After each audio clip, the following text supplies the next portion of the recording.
La resultante de dos vectores de 8 y 12 unidades es 18 unidades. Calcular el ángulo que forman entre ellos. Ya tenemos los datos anotados, ¿no?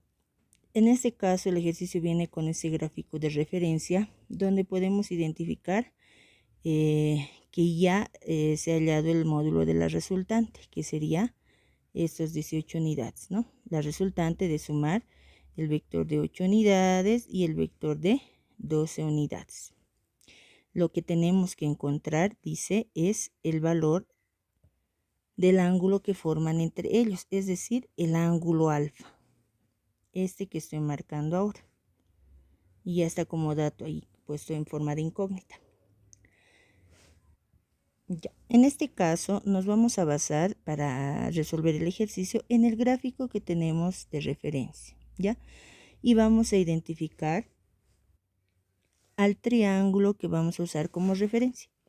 Ese triángulo estará entre el punto de origen de todos los vectores, la punta del vector resultante y la punta del vector de 12 unidades. Vamos a utilizar este triángulo de acá. Y para aplicar la ley de cosenos, ¿no? Vamos a ponerle, digamos, nombres a los lados, ¿no? Para ubicarnos en la aplicación de la fórmula de la ley de cosenos. Este va a ser el lado A, el vector de 18 unidades, el vector de 8 unidades que está acá, pero por el método del paralelogramo también podemos decir que se repite en esa parte o se refleja en esa parte. A ese lado le pondremos lado B y al vector de 12 unidades le vamos a llamar lado C. Entonces, por la ley de cosenos, diríamos que el lado A al cuadrado va a ser igual al lado B al cuadrado más el lado C al cuadrado menos 2 veces B por C por el coseno del ángulo que está al frente de A, en este caso. El ángulo que está al frente de A es este espacio de acá. No tiene un denominativo, así que nosotros lo podemos llamar ángulo tita.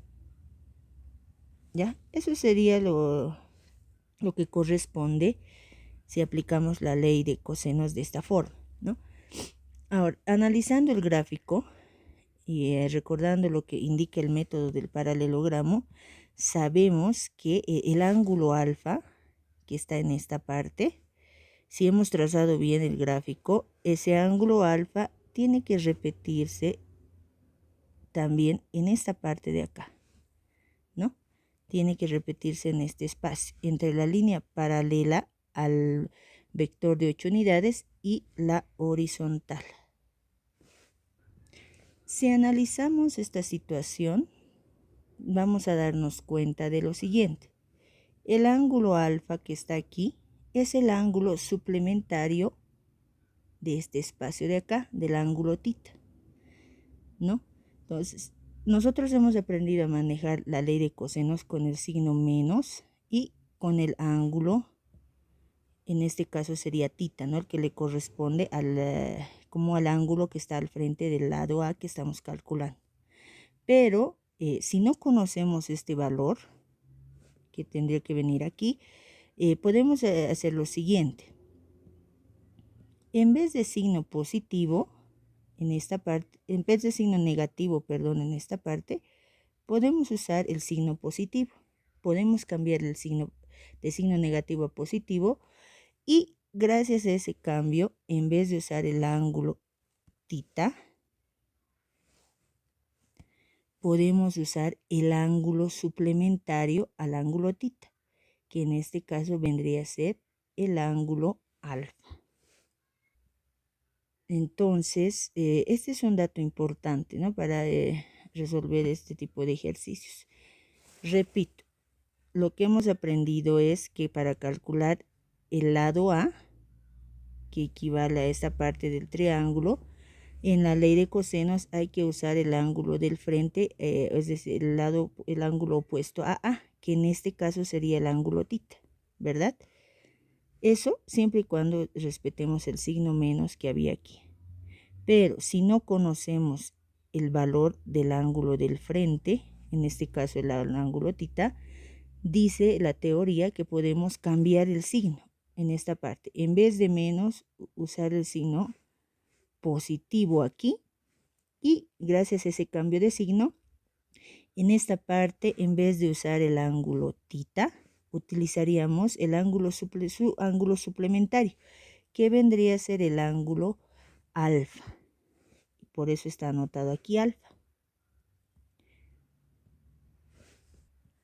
Ahora sí podemos reemplazar datos y hacer todos los procedimientos que corresponden para hallar el ángulo alfa. En vez de A pondremos su equivalente, ¿no? A equivale a 18 unidades elevadas al cuadrado, es igual a B, que equivale a 8 unidades elevadas al cuadrado, más C, que equivale a 12 unidades elevadas al cuadrado, más 2 veces 8 unidades por 12 unidades por el coseno del ángulo alfa, que no conozco y que justamente es la incógnita del ejercicio, la respuesta del ejercicio, mejor dicho. Vamos a hacer ahora procesos de despeje. Necesitamos liberar esta parte, el coseno de alfa. Por lo tanto, primero vamos a mover las variables positivas. Esta variable y esta que están acá con signo positivo se irán al otro lado de la ecuación con signo negativo. Entonces tendré 18 unidades al cuadrado menos 8 unidades al cuadrado menos 12 unidades al cuadrado será igual a 2 veces 8 unidades por 12 unidades por el coseno del ángulo alfa. Lo siguiente es mover esta parte, ¿no? Todo esto que está multiplicando al coseno de alfa se irá al otro lado a dividir. Me quedará 18 unidades al cuadrado menos 8 unidades al cuadrado menos 12 unidades al cuadrado entre 2 por 8 unidades por 12 unidades. Eso será igual al coseno de alfa. Ahora vamos a hacer las operaciones que indica la ecuación, obteniendo un resultado de 116 unidades cuadradas. Luego hacen las operaciones que está abajo de la línea fraccionaria. Multiplican esta parte y van a obtener 192 unidades al cuadrado. Y esto va a ser igual al coseno de alfa. Ahora, unidad cuadrada con unidad cuadrada se simplifican. Lo siguiente es dividir 116 entre 192.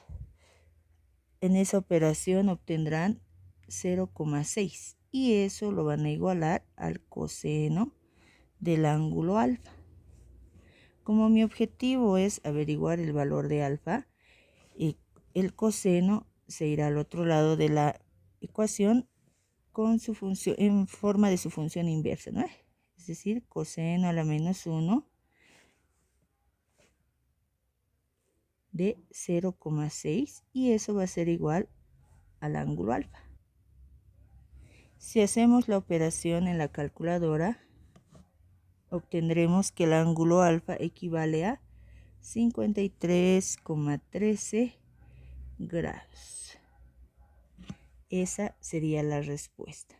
Entonces, en este ejercicio hemos trabajado por la ley de cosenos. Y lo nuevo sería el cambio de signo en esta parte. Cuando se usa el signo positivo en esa parte, se puede trabajar con el ángulo suplementario. Ahí acabó el ejercicio.